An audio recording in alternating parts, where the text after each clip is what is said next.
Interruption des programmes, petite info de dernière minute, la vidéoscopie que vous vous apprêtez à voir a été enregistrée il y a quelques semaines, mais elle repose sur un document original qui date de près de 6 mois. Il y a quelques jours à peine, l'intéressé numéro 1, donc celle que vous verrez à gauche sur la vidéo, vient de publier une mise à jour pour le moins radicale de ses opinions sur l'homme brésilien et l'homme en général. Je vous laisse la découvrir en fin de vidéo. Surtout ne la manquez pas parce que la vidéoscopie en soi va vous plaire et vous faire marrer. Mais il faut absolument que vous ayez la cerise sur le gâteau. Vous allez voir, ça vaut son pesant de cacahuètes. Rendez-vous dans les dernières secondes de la vidéo. La vidéoscopie, c'est votre moment préféré de la semaine et également désormais le mien. Au menu de la semaine, la sexualité est assez rare, voire très rare, que l'on parle de sexe sur la chaîne. Oui, ça n'en a pas l'air, mais comptez parmi les, ne serait-ce que, par exemple, 100 dernières vidéos, combien de fois nous avons abordé ce sujet, vous verrez que c'est finalement assez peu. Nous allons donc écouter à cet égard les témoignages de deux inconnus ou semi-inconnus. Je pense que le visage de l'une d'entre elles vous dira peut-être quelque chose. Elles ont toutes les deux des activités sur Internet, une chaîne au moins sur YouTube, et elles sont allées se dévergonder dans ce noble pays qu'est le Brésil, et elles vont témoigner des différences comportementales entre les hommes brésiliens et les hommes européens. On est bien d'accord les chatons, on ne pourrait manquer ça sur la chaîne du mec qui explique les relations hommes-femmes, juste avant de commencer. Le gratuit, ça n'est que la surface. Le fond des choses se trouve dans le contenu payant. Et les contenus payants ne sont à prix réduit que 2 fois dans l'année, je le répète tous les ans depuis 10 ans, autour de la période d'anniversaire, fin avril, début mai, et à la période de Noël et fête de fin d'année. Entre les deux, point de réduction niette. Et puis si des mauvaises langues dans les commentaires tentent de vous dire le contraire, vous n'avez qu'à vous renseigner. Il n'y a eu aucune réduction depuis le dernier anniversaire fin avril. Le meilleur moyen et l'unique d'accéder à mes contenus payants à tarif un petit peu plus mesuré, c'est l'offre VIP. L'offre VIP, c'est 1, 2 ou 3 demi-journées de séminaire par mois, les études de cas inclus et des réductions pouvant aller jusqu'à 20% sur le reste de vos commandes. L'offre VIP démarre à partir de 147 € et pour tout abonnement VIP avant le 31 octobre, je vous offre les cours de mon mentor, dont je ne prononcerai pas le nom ici, mais je vous laisse deviner qui c'est. Ils sont inaccessibles et indisponibles dans le commerce, vous ne les trouverez nulle part à part ici, et je vous en donnerai un par mois pendant tous les 10 premiers mois de votre abonnement. Aujourd'hui, j'aimerais bien parler avec vous de sexualité et j'aimerais bien qu'on fasse comme un petit chat. Donc, se parler de nos expériences et des expériences des gens qu'on connaît dans notre vie par rapport à la sexualité au Brésil. Parce qu'en fait, c'est un sujet qui revient souvent déjà sur ma chaîne et puis aussi dans ma maison. Tu sais, moi j'ai une maison de femmes et on parle de sexe à peu près 90% du temps. Oui, environ, oui. Et puis. Bon, alors ça commence très très fort et une fois n'est pas coutume, ou plutôt comme à l'accoutumée, on va pas tacler sur le physique, on va s'intéresser aux propos. Premièrement, moi ce que je viens d'entendre est intimement misogyne, puisque je viens d'entendre la phrase suivante: j'ai une maison de femmes, donc il faudra qu'elle nous explique dans quelques instants, j'imagine, ce dont on parle. Maison de femmes, qu'est-ce que c'est? C'est une maison close, c'est une colocation qui discrimine les hommes. Qu'est-ce que c'est? On n'en sait rien. Et dans cette maison dont on imagine que la majorité des locataires ou des habitants sont des habitantes, eh bien, 90% des sujets tournent autour de la fesse. Hein.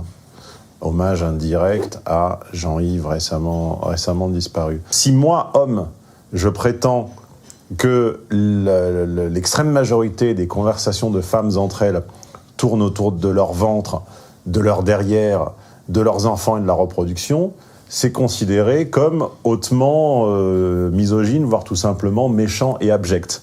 Mais là, manifestement, elles viennent, sans peut-être même à leur insu, de l'avouer. Donc ça me fait toujours rire. Après, en présence de quel protagoniste nous trouvons-nous ? Eh bien, tout simplement, je l'ignore. C'est le principe d'une vidéoscopie, c'est décontextualisé. Je ne profile pas ces gens, je ne m'intéresse pas forcément à leurs productions antérieures pour essayer d'avoir un avis sinon objectif, du moins un petit peu neuf sur ce que je vois à l'écran. Donc je vois deux, j'allais dire jeunes femmes, mais contre la mauvaise résolution et le bronzage, je pense qu'il s'agit de deux trentenaires. Enfin, non pas qu'on soit pas jeune à 30 ans, tout va bien, pas de problème, mais ce sont deux trentenaires dont je dirais que celle de gauche doit avoir 35, 36, voire 37, et celle de droite peut-être 33, 34. Dans ce qui ressemblerait à un maillot de bain pour celle de gauche et à une robe très très courte pour celle de droite, très bronzée, ni particulièrement belle ni particulièrement laide. Si choix il y avait, j'avoue que je penche plutôt pour celle de droite, là, avec les clavicules saillantes, le grand nez, les cheveux tirés, c'est plutôt mon genre. Ce sont deux trentenaires finalement très banals chez nous, mais dans un environnement qui les rend comme ça accortes, bronzés, on va pas dire désirables, mais enfin on va attendre les propos et remarquer en attendant que la mise en perspective d'un propos sexuel avec un contexte où on est très dénudé, c'est pas forcément très heureux. C'est un petit peu comme une pizzeria qui aurait besoin de montrer ses pizzas sur le parvis. Pour appâter le chaland, il faut montrer une de leurs pizzas. Elle sera toute desséchée au bout de 5 minutes, donc ça aura tendance à créer un petit peu un effet répulsif. Et l'effet répulsif, c'est ce que un peu me provoque ces vidéos qui, au titre qu'elles abordent des sujets intimes, sortent la chair. Et était-ce là, comme ça, le prétexte de se montrer en maillot de bain pendant 40 ou 50 minutes? Je suis pas certain que ça accrédite le propos. Ça sent un peu la vieille pizza, là, quand même, surtout à gauche, hein. Je suis désolé. Puis les autres 10% parlent de nos chattes. Donc finalement, voilà, c'est un sujet qui revient souvent. Et ce qui revient souvent, c'est que ici, le sexe, c'est un tout petit peu différent de ce qu'on rencontre en France. Et les expériences des meufs dans ma maison sont toujours ultra positives en comparaison avec leurs expériences en France. Et j'aurais aimé qu'on en parle, voilà, pour voir finalement qu'est-ce qui est différent, est-ce que c'est mieux, est-ce que c'est pas mieux. Qu'est-ce qui est différent? Alors c'est marrant parce que je reconnais souvent les accents, pas là. Elle a une ouverture du « un » qui est assez agaçante et on ne sait pas d'où ça vient. Dites-le en commentaire. Tirer des expériences ici. Expérience. Exactement, j'avais pas. Exactement. Comme dans ma maison, j'ai tout le temps des femmes chez moi, j'ai des centaines et des centaines. Mais explique-nous ce que c'est que ta putain de maison, c'est quoi? T'as un hôtel, c'est une caravane, c'est un hôtel, c'est une coloc, c'est une maison close. Qu'est-ce que c'est que cette maison?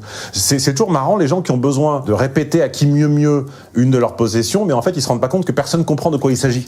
Passées dans la maison, elles ont quasiment toutes niqué des Brésiliens, donc j'ai un peu les expériences à l'intérieur de moi de toutes ces meufs-là. Et ça se recoupe.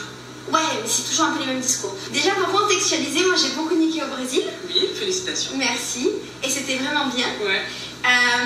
Pour celles et ceux qui savent pas... Oui, alors là c'est très bizarre parce que y a deux choses qui me choquent. La première, c'est qu'elle n'ait pas suscité l'ire de ses followers en qualifiant les rencontres de niquage. C'est-à-dire que moi, à l'époque où je parlais de mes rencontres, je n'avais pas un centième de cette vulgarité. C'est-à-dire que je n'ai jamais écrit j'ai beaucoup niqué en France ou j'ai beaucoup niqué en Italie. Ça ne me serait même pas venu à l'esprit de descendre à la cave, à son mauvais jeu de mots, enfin de descendre sur le plancher de la vulgarité comme ça. La grossièreté, c'est les deux, c'est grossier et vulgaire. Et c'est pas du tout, alors pour ceux qui se souviennent de mon ancien générique, ça n'a rien à voir avec le... Ah oui, je l'ai niqué. Qui venait comme une espèce de décrescendo. Enfin, c'était un peu la rupture de rythme ou la rupture vocale qui suivait une poésie, une chanson, une répartie, une saillie d'intelligence. Là, on n'a que la vulgarité sans la poésie et l'intelligence. C'est ça qui pique un petit peu.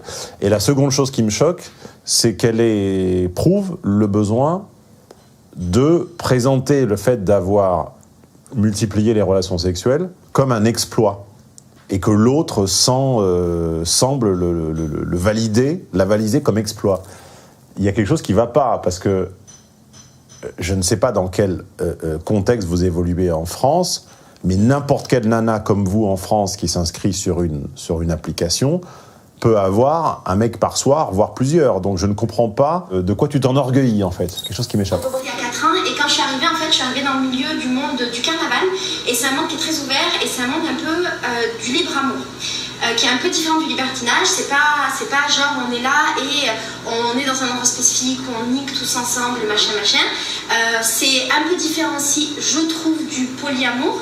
On n'est pas dans des relations polyamoureuses avec les gens, mais on est dans des relations où on se connaît tous, on se fréquente, un peu tous, et à la fin ça se passe bien. Elle arrive derrière, il défouraille.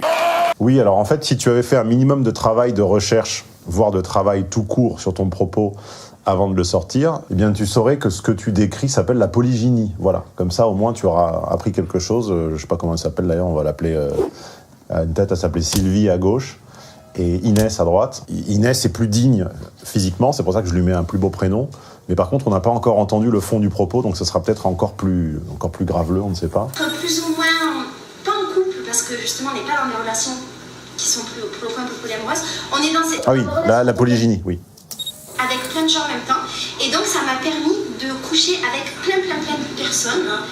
Garçons ou la polyandrie de l'autre côté. Et ça a été une expérience incroyable. Et de toutes mes expériences, je n'ai jamais été déçue. Et je n'ai jamais eu genre un mauvais coup ici au Brésil. J'ai jamais vu ça en France ça n'existe pas. De temps en temps, il y a une voix qui dit oui, mais mon mec il est né là. Ok, il y a des mecs qui sont merveilleux en France, mais en règle générale, ce qui ressort, c'est que quand tu rencontres un mec et que tu couches avec lui pour le premier soir, c'est pas toujours ouf.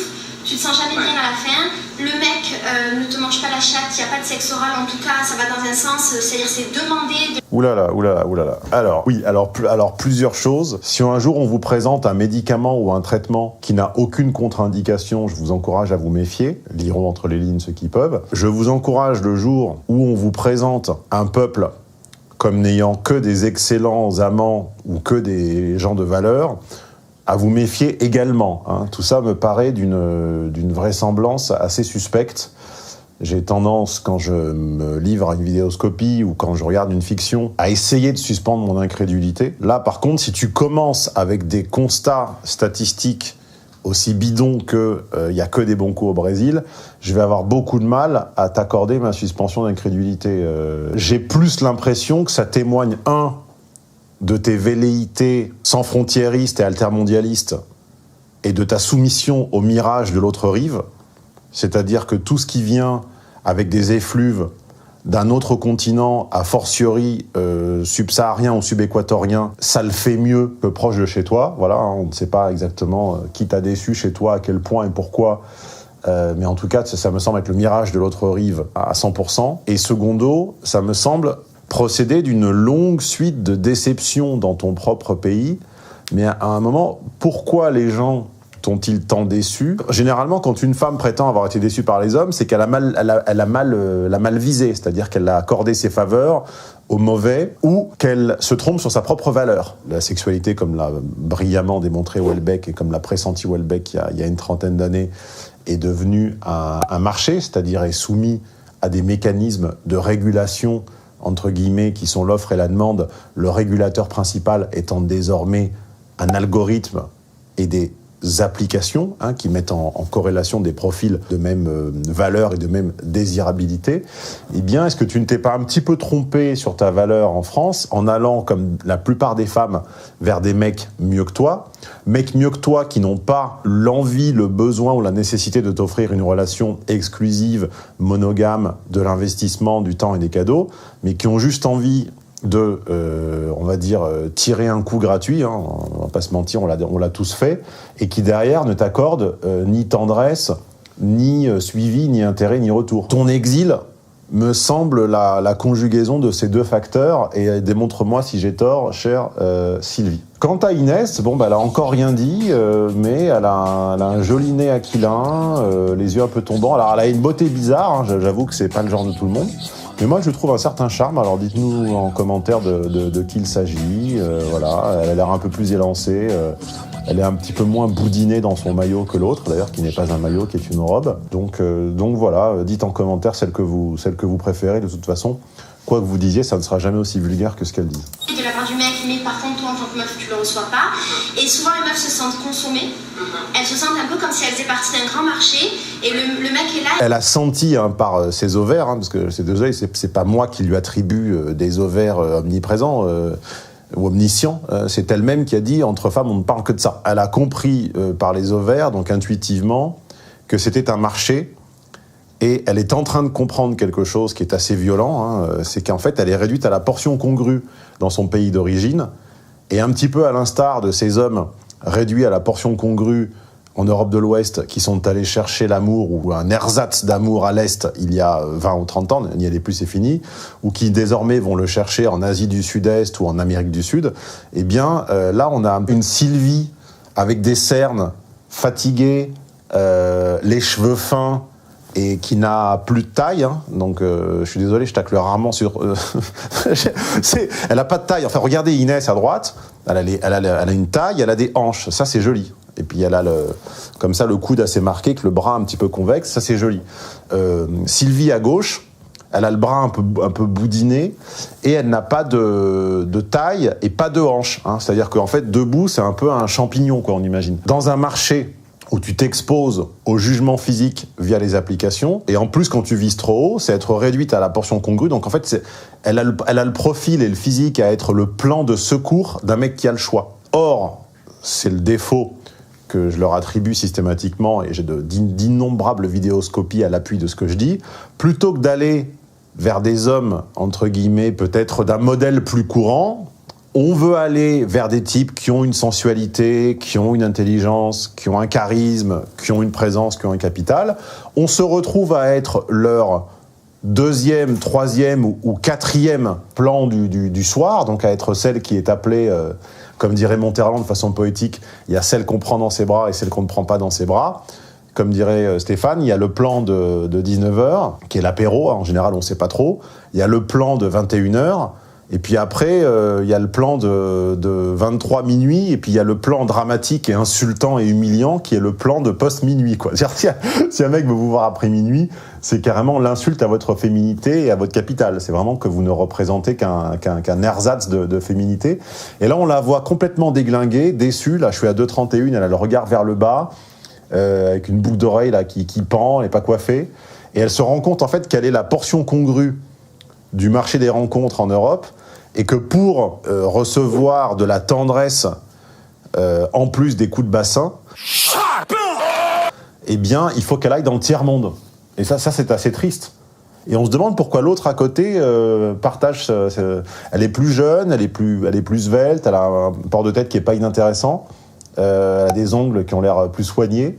On se demande pourquoi elle partage ce constat, ou est-ce qu'elle n'est pas allée lui tenir la chandelle, entre guillemets, ou est-ce que ce sont des échangistes qui disent pas leur nom. Mais t'as dit qu'il fallait se lâcher. Mais je te dis qu'il fallait se lâcher, mais c'était pour une nouvelle ration de blinis, pas pour un inceste avec des échangistes. Ah bon?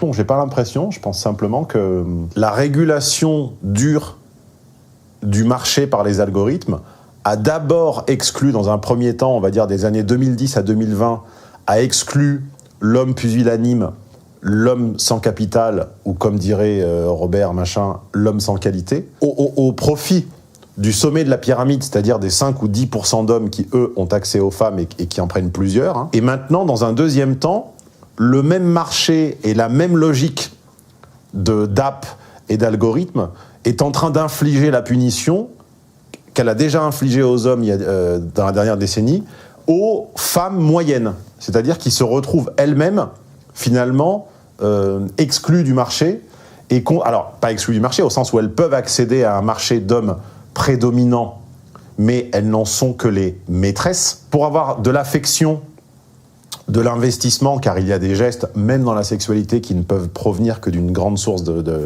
d'affection, de tendresse, dormir avec quelqu'un, le mordiller, l'enserrer, etc., sont des choses qu'on ne fait que par tendresse. Eh bien, non, elles n'y ont plus droit dans un marché qui n'est plus régulé par les sentiments, mais qui est régulé par les algorithmes. Et donc, du coup, elles se retrouvent à aller chercher des ersatz de tendresse dans le tiers-monde. C'est bien, je dis bravo. Hein. Les utilisent, ils se vident les couilles et puis après c'est terminé. Voilà, elle confirme ce que je viens de dire. Le mec, il est un peu en mode demain je travaille, quand tu rentres chez toi. Si, il reste dormir. Ouais. Si, raison. Ah oui, comment tu rentres chez toi? Ouais, comment tu rentres chez toi, plutôt dans ce sens-là. Qu'est-ce qu'on a comme expérience en France? On a des expériences où des mecs, le lendemain, ils te connaissent plus, des mecs qui parlent mal de toi. Qui refusent de te faire un câlin. Oui, mais ça, ce sont des hommes, en fait, qui ont honte. C'est-à-dire que je suis vraiment désolé, et je tacle rarement sur le physique, mais en plus, je pense que vous êtes acceptable. Quand un mec, à défaut d'être transi, mais en tout cas est orgueilleux de vous avoir à ses côtés. Il est ravi que vous restiez. Il a envie de passer le plus de temps possible avec vous. Il a envie de vous présenter à ses amis. Il a envie d'être croisé en votre présence. Enfin, excusez-moi, je vais m'adresser à mes abonnés masculins un instant, mais les femmes pourront, par transposition, se reconnaître ou pas dans ce que je vais dire. On a tous eu au bras une rencontre, une prise, enfin une personne dont on était particulièrement fiers, et on était ravis de croiser quelqu'un qu'on connaît en sa présence parce que ça nous mettait en valeur. Et on a tous eu au bras, ou à côté, ou je ne sais où, une compagne, un partenaire, un plan, enfin, dont on était beaucoup moins fiers. Et on était très gênés de croiser quelqu'un qu'on connaît, et c'est douloureux à admettre, mais c'est simplement, vous avez voulu que les choses soient un marché, car vous avez cru qu'en voyant défiler des profils, ça allait vous permettre d'accéder à l'hypergamie qui fait tant vibrer vos ovaires, et résultat, vous avez gagné dans un premier temps, mais vous en êtes exclus, et vous finissez portion congrue d'hommes beaux, désirables et riches, et vous finissez, c'est très triste, à aller mendier, on imagine, ça va être des cunilingus, des choses comme ça, vous allez mendier des baisers du haut ou du bas à des tiers-mondistes morts de faim, quoi. J'ai un peu de peine pour vous, c'est triste. Vous méritiez mieux que ça. Qui refuse de t'embrasser sur la bouche. C'est des choses que j'ai entendues. Qui refuse d'aller boire un verre avec toi avant... Qui refuse de dormir, que tu dormes dans leur bras pendant la nuit. Si un homme veut vous consommer en se passant du rite de la soirée ensemble, c'est qu'il n'a aucune estime pour vous et qu'il ne vous accorde que la valeur minimale. C'est-à-dire, vous êtes un sandwich, d'accord ? Vous êtes un panino, vous êtes un encas honteux. Et à ce moment-là, il faut baisser vos exigences et apprendre à regarder des hommes qui vous verront avec les yeux de Rodrigue pour Chimène. C'est-à-dire que toutes les deux, bon, vous ne valez pas et vous n'avez pas le droit à Christian dans 50 Shades, donc il faut regarder Patrick ou Dylan ou désormais, je sais pas quoi, Jamal, on va dire, parce que j'imagine que ça ne va pas leur déplaire, hein, tant que c'est un petit peu basané, un peu miellé, un peu cacaoté, ça doit y aller. Et voilà. Et il faut peut-être pas aller systématiquement vers le prof de danse, on peut aller également vers un élève, il faut peut-être pas systématiquement aller vers l'influenceur, on peut aller vers un profil internet, on peut faire des rencontres sur internet avec des gens qui ont un profil tout à fait anonyme, hein, pas forcément des stars, des vedettes ou des gens très suivis. Et je suis absolument certain que les deux, là, surtout celle de droite, peuvent avoir des relations satisfaisantes en France. Mais il y a un problème de perception de sa propre valeur. J'espère que si elles tombent là-dessus, elles comprendront un petit peu le cheminement qui m'a amené à penser ça. Parce que je ne leur veux pas de mal, hein, encore une fois. Elles sont pas forcément craquantes, surtout celles de gauche, mais elles sont croquables, surtout celles de droite. Des mecs qui te ghostent après. Ah ça. Bon, il y a des filles qui ghostent aussi, mais... Ouais. Ce que j'ai remarqué ici, c'est qu'effectivement, les gens, ils sont dans le moment présent. Et en fait, le sexe, c'est quelque chose de très important au Brésil. On est dans une société qui est très sexualisée. Les gens ont des relations sexuelles très jeunes. Et plus t'es pauvre, plus t'as des relations jeunes. Par exemple, dans les favelas, les mecs, ils commencent à coucher à 12-13 ans. Tu vois, et les meufs à peu près pareil.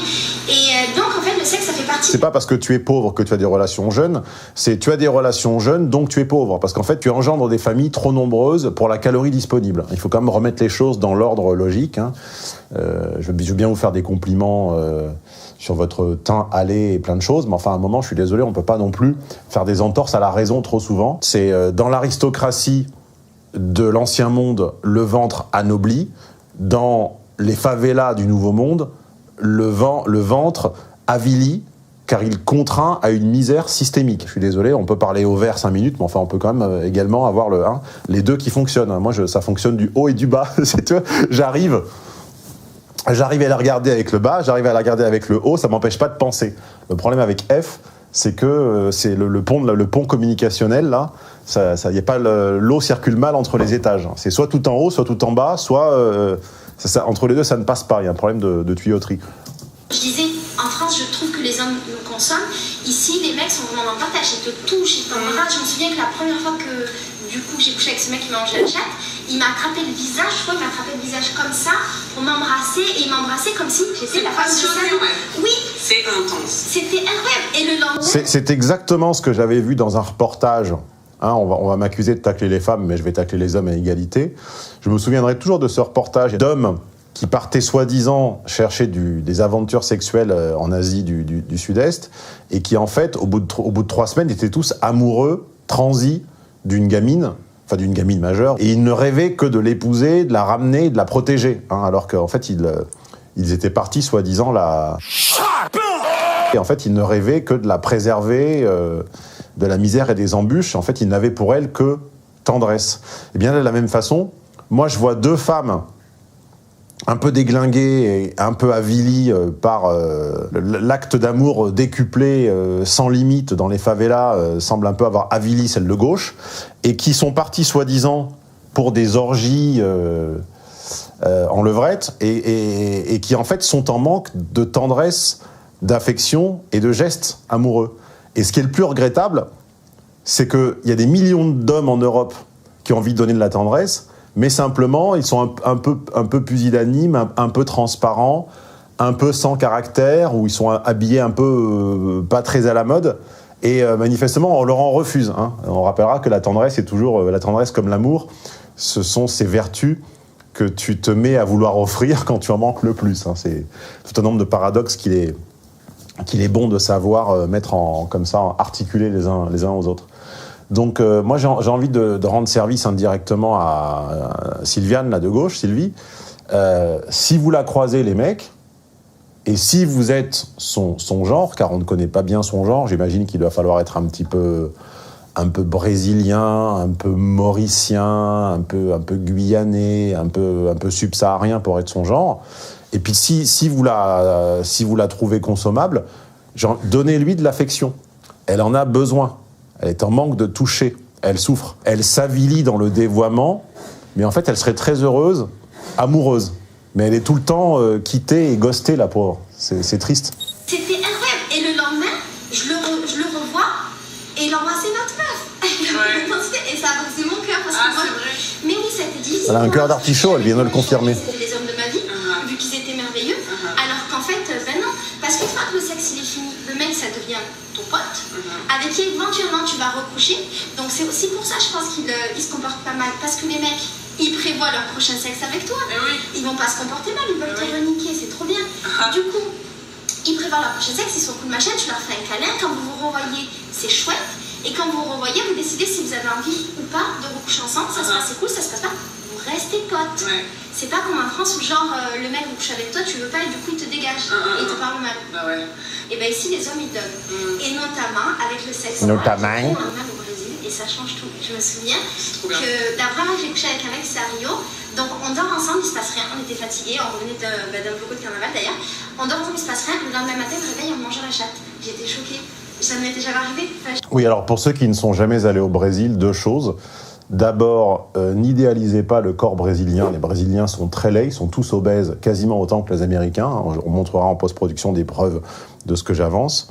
Et par-dessus cette obésité, il y a de la chirurgie et des tatouages. La chirurgie ne vient pas en compensation ou en réparation, c'est on est obèse et on se rajoute des attributs et on se tatoue. Premier mythe un petit peu éborgné, pardonnez-moi mais j'y suis allé, je le sais.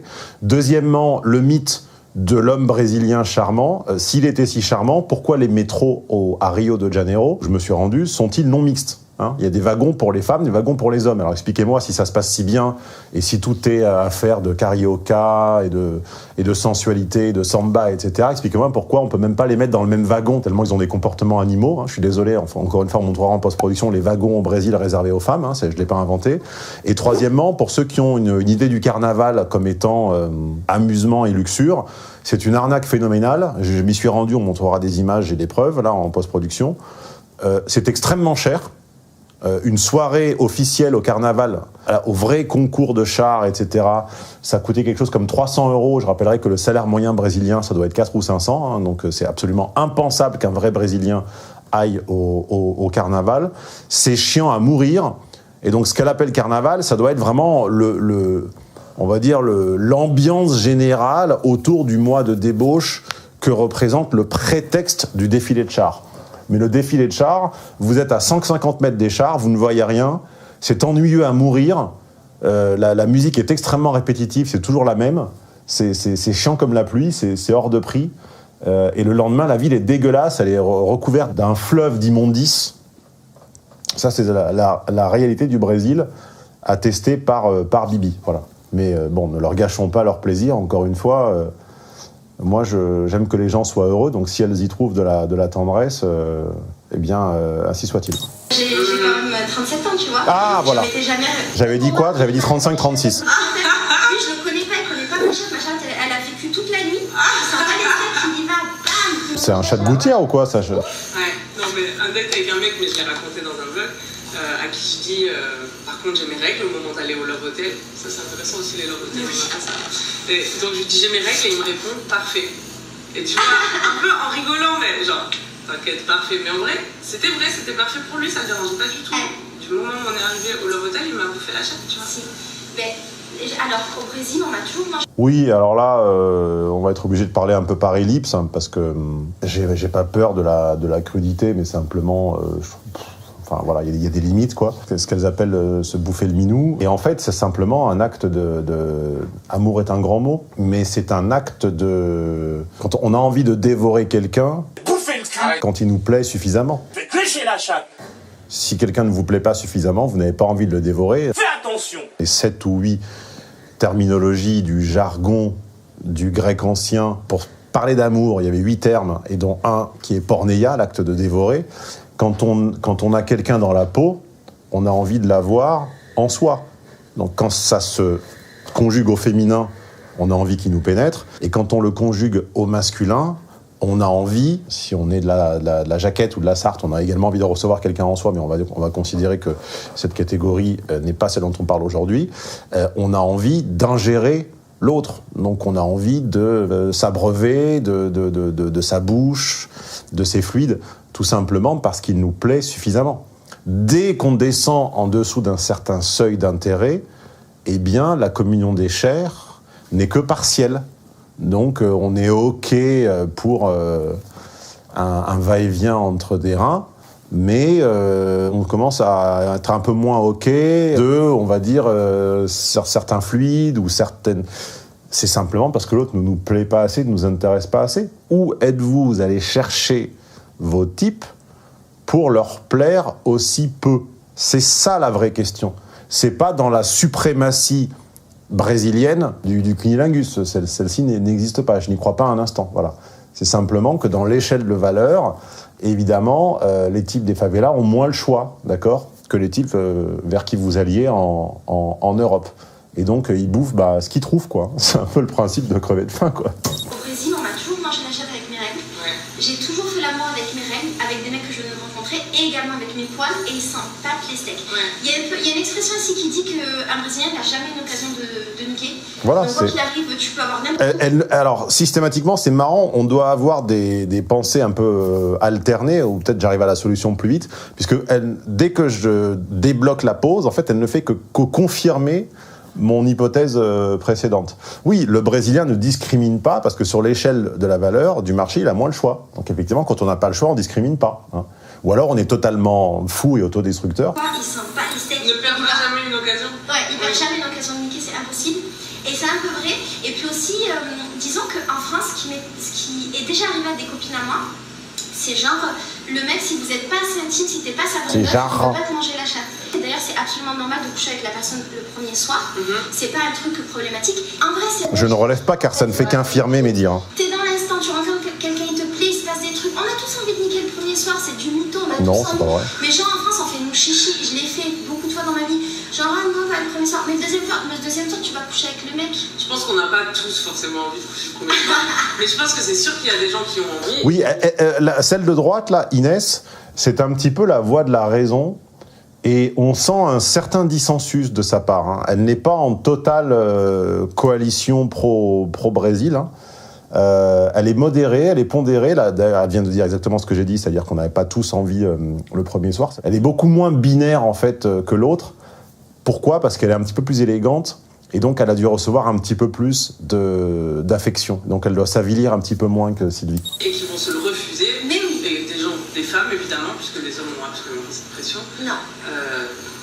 pour pas passer pour la fille. Si, l'homme, alors, pardon Inès, je me permets de te corriger, l'homme a une pression autre, hein, pour ne te parler que d'exemples vécus, qui est de ne pas trop traîner. Hein.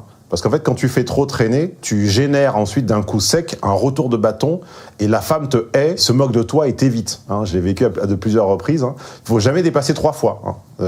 Au bout de la 4e ou 5e, tu prends dans les dents le fait que tu ne l'as pas assez désiré. Donc l'homme a une pression autre, en fait, qui est de montrer un désir assez vite pour ne pas faire eunuque, asexué ou surtout trop poète. Hein, parce que très très rapidement, ensuite, ça lasse. Hein. C'est facile qu'ils vont se le refuser, ouais, ça c'est sûr. Alors qu'ici, comme tu passes pas pour la fille facile, tu apprends à t'écouter vraiment. Tu apprends. J'ai envie de coucher le printemps, je couche. J'ai pas envie. Je couche pas. Je couche pas. C'est possible aussi. Et je trouve que du coup, t'as moins cette question. T'as moins ça je me suis sentie obligée de le faire. Ah, je l'ai moins ça, celle-là. Coucher, vu que tu as le choix.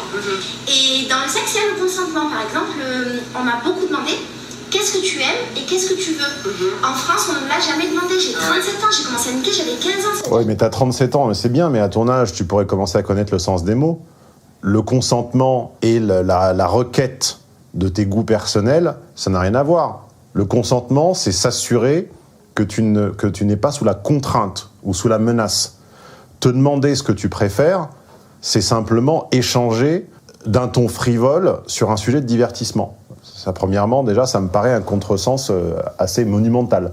Donc, tu as 37 ans, il serait temps que tu le comprennes. Secondo, et j'espère qu'Inès à droite va lui faire remarquer, il est totalement utopique et psyrosé, hein, psyrosé de la psyrose, la psychologie à l'eau de rose, de faire croire que ce que les femmes attendent en Occident, ce sont des hommes qui les questionnent sur leurs fantasmes ou les voies qui les amènent au plaisir. Je le sais parce que je l'ai fait à d'innombrables fois. La réponse est généralement je sais pas, faut que j'y réfléchisse, ou totalement vaseuse, ou une fois, bon, c'était une Lituanienne, elle m'a même dit no more talking. Donc en fait, la réalité, c'est qu'en fait, vous n'avez aucune idée, vous n'avez aucune envie que l'on exige de vous dans un moment d'abandon que vous formalisiez quelque chose, d'accord ? Et hors des moments d'abandon, on va nous dire que c'est pas le moment, ou que c'est un peu gênant, ou qu'on est des obsédés. Donc là, y a un mensonge, non pas d'État, mais organisé des femmes à l'encontre des hommes, qui est, soi-disant, on ne s'intéresserait pas assez à leur voie d'accès au plaisir, mais quand on le fait, c'est pas le moment, ou elles n'ont pas la réponse, ou bien no more talking. Et je vous demande de témoigner en commentaire, et vous allez voir, si les curieux qui n'ont pas d'avis... lisez en commentaire, vous allez voir qui a raison, si c'est tonton Stéphane ou Sylvie et Inès. Une expérience de vie sexuelle. Et c'est aussi un truc qui ressort des meufs de ma maison. On leur demande. Et c'est quoi ta maison, bordel ? Je sais pas, je vais jamais poser la question. Bah oui. À mon avis, c'est une espèce de colloque altermondialiste de gauchistes, comme je l'ai déjà traité en vidéoscopie. Et quand T'as réussi à dire alors ce que je... Mais pas du tout. T'as dû réfléchir. Mais j'ai eu peur. J'étais là, je disais, mais Qu'est-ce qu'il veut lui? mais je sais pas ce que je veux. Dis-moi. Voilà ! Merci Sylvie, tu confirmes exactement. On est complémentaires et antithétiques avec Sylvie. Hein. Je pense que dans la vraie vie, ça ne collerait pas. Mais vous avez vu, je devine tout un coup à l'avance. Soi-disant 37 ans d'attente d'exprimer ton besoin. En 37 ans, t'as pas eu le temps de penser à ce que tu voulais. Tu vois, t'étais pas encore au courant. Toi-même, tu ne sais pas comment arriver à ton plaisir. Par contre, l'homme doit deviner, sans être dans ta tête, de façon plus rapide et plus fiable. Hein. Et en plus, alors moi, je sortais de ma relation, j'avais été mariée, tu vois, pendant 8 ans. Alors, encore moins, tu vois, parce que pendant Encore 8 ans, moins mon mari m'a jamais demandé ce que je voulais, tu vois, il est merveilleux. Bien entendu. Bah, bien entendu, t'avais qu'à le choisir autrement, ton mari aussi. Pourquoi vous reprochez à un groupe de gens et les carences dans vos choix à vous? C'est toujours un petit peu agaçant, ça. À quel âge est-elle mariée, d'ailleurs, si vous la connaissez, cette femme? Dites-nous un petit peu. Je suis curieux de savoir à quel âge elle s'est mariée. Non, parce que tu demandes plus, c'est la tristesse du mariage et du couple. En tout cas, de mon mariage. Dans cette vidéo, bonne humeur. Est-ce qu'il faut qu'on imagine que les points négatifs parce que j'ai l'impression qu'on... Voilà, Inès, c'est vraiment la voix de la raison. C'est celle qui la ramène toujours aux justes proportions. C'est celle qui modère son enthousiasme grotesque. Elle lui tend la perche vers les limites du modèle tiers-mondiste. On imagine qu'elles ont été nubiles un petit peu à la même période, mais que les deux n'ont pas forcément vécu leur corps, leur marché de la même façon. Il y en a une, si vous voulez, soit qui est déjà passée par le mirage de l'autre rive et qui en est revenue, soit qui a la sagesse de ne pas y succomber, et c'est ça rime avec sagesse, c'est Inès. Ouais, alors, déjà ce qu'il faut savoir, c'est que tout ce qu'on dit, ça existe en France. C'est simplement que... C'est pas le mood général, quoi. Ouais, c'est pas le mood général, c'est pour ça qu'on a beaucoup plus d'orgasmes au Brésil que d'orgasmes en France, j'ai la sensation. Oui. Ça négocie pas mal sur la capote aussi ici. Ah, la capote. Ça comme en France au final. Hein. Tu crois? Moi j'ai l'impression que c'est plus ici. En fait, ici, les mecs ils font tout pour pas mettre la capote. Voilà, les points négatifs. Ils font tout pour pas la mettre. Ils sont en mode oui, mais s'il te plaît, je rentre juste 2 minutes, un petit coup, après on la met, nanana. Tu sais très bien que quand j'ai taqué quelqu'un dans ma tête, je vais pas revenir en arrière. Et j'ai une copine à moi qui a eu une grosse MST et qui a vraiment été très très très malade à cause de ça. Il y a des mecs qui percent les capotes. Et c'est très problématique. Oui, alors ça, j'en ai entendu parler à plusieurs reprises. À ma connaissance, personne de mon entourage proche ou éloigné n'a jamais fait ça. Dites en commentaire si ça existe ou si c'est un mythe. Je n'en sais rien. Des meufs enceintes? Non, pour que leur quéquette elle soit à l'air et qu'ils se sentent mieux. Parce qu'en fait, les meufs, bien sûr, il y a des meufs qui tombent enceintes au Brésil, bien sûr, mais après les mecs ils se cassent, donc c'est pas leur problème en fait. Tu sais, ils sont dans l'instant présent, ils sont là maintenant tout de suite et ils s'en battent les steaks des conséquences de leurs actes. Ils pensent pas au sida, ils pensent pas au MST, ils pensent pas à la meuf enceinte. Oui, rappelez-vous ce que je vous ai dit. On n'a pas une sexualité animale parce qu'on est pauvre. On a une sexualité animale, donc on est pauvre. Mais là, de la même façon, elle met en lumière un petit peu toutes les faiblesses, les lacunes de raisonnement qui amènent la pauvreté à se perpétuer. Hein. C'est sûr qu'en laissant des bouches à nourrir avec des pauvres femmes esselées et sans système de redistribution des cotisations sociales, tu crées, tu nourris, tu entretiens une pauvreté structurelle inévitable en fait. Et c'est problématique ici parce que le système de santé n'est pas le même qu'en France et parce que les filles n'ont pas le droit à l'avortement. Donc c'est un problème. Et il y a déjà eu 2 meufs enceintes comme ça dans la maison. Ah ouais? Ouais. 2 Brésiliens? Français, ouais. Qui ont dû rentrer en France avorter? Non, qui ont gardé leur bébé. C'est vrai les deux? Machalax. Ouais. Et ouais, mais ça c'est sûr que c'est un gros point négatif de la sexualité au Brésil, quoi. T'as pas accès à l'avortement par exemple. Et en fait, il s'est passé la même chose un petit peu au Brésil que chez nous en France quand ils ont commencé à dire mais venez, on fait des cours d'éducation sexuelle et on les fait tôt. Genre nous en France c'est censé commencer à la maternelle, tu vois, et c'est pas de l'éducation à la sexualité, enfin c'est pas ouvrons le Kama Sutra et découvrons tout ce qui est possible. Je sens qu'elle va m'énerver Inès là. Par exemple en maternelle, des choses. Je vais reprendre tous mes compliments. De mon corps et mon corps, ça c'est, enfin tu vois, j'ai le droit de toucher, j'ai pas le droit, etc. Et en France, on a eu ce truc de l'extrême droite qui a dit ils veulent apprendre aux enfants de 3 ans à se masturber. Alors déjà, les enfants de 3 ans n'ont vraiment pas besoin qu'on leur apprenne à se masturber, ça je veux dire en parenthèse. Et il s'est passé exactement la même chose ici au Brésil. Il a repris le livre de Titeuf. Titeuf, ne laisse l'extrême droite tranquille, en n'y est disant que pour c'était un rien. manuel de sexualité pour les jeunes et qui poussait à l'homosexualité. Ce qui est un problème, comme chacun sait. Ouais. J'ai raconté que ta maison, il y a des voisins qui croient que c'est... L'extrême droite n'y est pour rien dans vos carences affectives. Et j'ai reçu un message aussi, un jour sur mon téléphone, d'un mec qui me demandait s'il pouvait visiter notre maison close. Et donc il demandait les tarifs et les heures de visite. Ah, la dû être gratuit, hein. Voilà. Un des pays qui consomme le plus de la pornographie, Et dans tout le sexe que j'ai fait ici, et encore une fois j'en ai fait beaucoup, je n'ai jamais eu l'impression qu'un mec reproduisait un truc qu'il avait vu dans un film de cul. Et j'ai trouvé ça... C'est normal, parce que dans un film de cul, le but est d'avilir l'autre, alors que comme tu représentes beaucoup pour eux, tu es valorisé à leurs yeux en tant qu'européenne, en tant que personne un peu plus claire, un peu plus cultivée. Évidemment, ils ne vont pas oser t'avilir comme une inconnue des favelas. Enfin, tout ça est économique. Ils arrivent à distinguer le sexe des films de cul de la vraie vie. Alors, peut-être qu'ils sont pas tous comme ça, peut-être que j'ai eu énormément de chance, mais en tout cas, elle a fait dire des chats. On m'a souvent dit qu'elle s'était pas sentie utilisée justement dans ces jeux de pouvoir du mec qui veut te souiller, qui veut te maîtriser, qui veut te dérespecter. Elles ont pas eu des mecs qui leur parlaient mal, ou quand on te parle mal, c'est quelque chose de très consenti. Tu vois, par exemple, des fois, Léandro m'insulte, j'aime bien, mais c'est jamais contre mon gré en fait, c'est vraiment...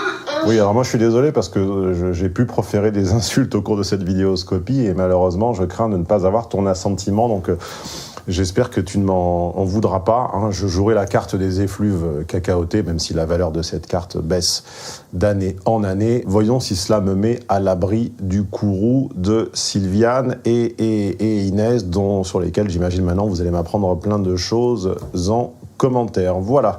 Voilà, chose promise, chose due, ça c'est la vidéoscopie originale telle qu'enregistrée sur la base de leur contenu original, lui-même enregistré il y a près de 6 mois. Maintenant, il y a quelques jours, notre intéressé, je sais plus, quel surnom je lui ai donné, excusez-moi, vient de publier une mise à jour radicale de son avis sur les hommes. On peut dire que c'est un peu la conséquence du festin, de l'orgie d'aubergines brésiliennes auquel elle s'est adonnée. Et à l'occasion du lancement de mon compte TikTok, je vous invite à retrouver la compilation de sa mise à jour là-bas. Alors je vous épargne, ça doit durer, 20, 25 minutes, une demi-heure. Nous l'avons, grâce à Hugo, notre chef monteur, compilé en moins d'1 minute et ça vaut le détour. Rendez-vous sur TikTok, lien à l'écran et en description. Je vous retrouve désormais là-bas pour comme ça les contenus super courts.